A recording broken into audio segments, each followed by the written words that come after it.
السلام علیکم۔ وہ چار بھائیوں کی اکلوتی بہن تھی۔ بھائی بھی مزدور تھے۔ بھائیوں نے مل کر اس کی شادی ایک مزدور سے کر دی اور باپ بھی مزدور تھا۔ ایک بات پر یقین کر لے، عورت سراپا رحمت ہے، ماں کی صورت میں، بیوی کی صورت میں، بہن کی صورت میں، بیٹی کی صورت میں۔ بات ہے آپ کی نیت کی۔ اگر آپ کی نیت نیک ہے تو آپ اس رحمت کے حقدار بن جائیں گے۔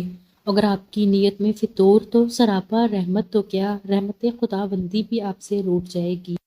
اس مزدور کی نیت نیک تھی۔ بیوی کی صورت میں اسے ہر قسم کی رحمت سے مالا مال کر دیا گیا۔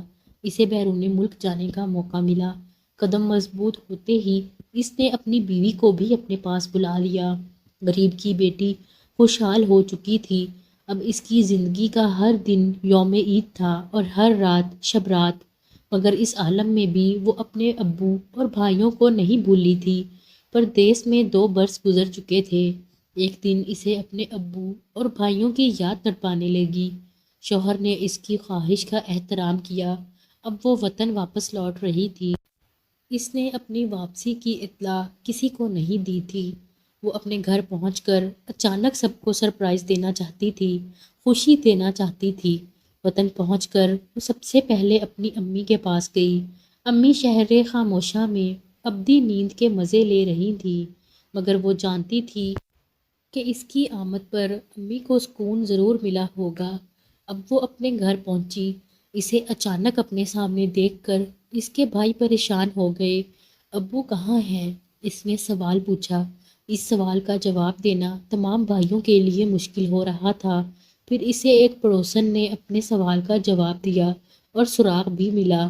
نالائق بیٹوں نے اپنے باپ کو گھر سے نکال دیا تھا اور اب اس کا باپ ایک جھونپڑی میں اپنی زندگی کے دن پورے کر رہا تھا۔ وہ اپنے باپ کے پاس پہنچی۔ اس کا باپ مضبوط اعصاب کا مالک تھا، مگر اپنی بیٹی کی ایک بات سن کر وہ رو پڑا۔ چلیں ابو، اب آپ میرے ساتھ رہیں گے۔ روتے روتے اس نے اپنی بیٹی کا ہاتھ تھام لیا اور بولا، میں نے اپنی ساری زندگی مقابلہ کرتے گزار دی۔ زندگی میں بس 2 بار رویا ہوں۔ ایک بار تب جب تم پیدا ہوئی تھی تو میں شرمندگی کے احساس سے رویا تھا، اور دوسری بار آج جب تم نے مجھے سہارا دینے کی بات کی ہے۔ باپ کی بات سن کر بیٹی بھی پھوٹ پھوٹ کر رونے لگی۔ رحمت تو بس رحمت ہوتی ہے، پھر چاہے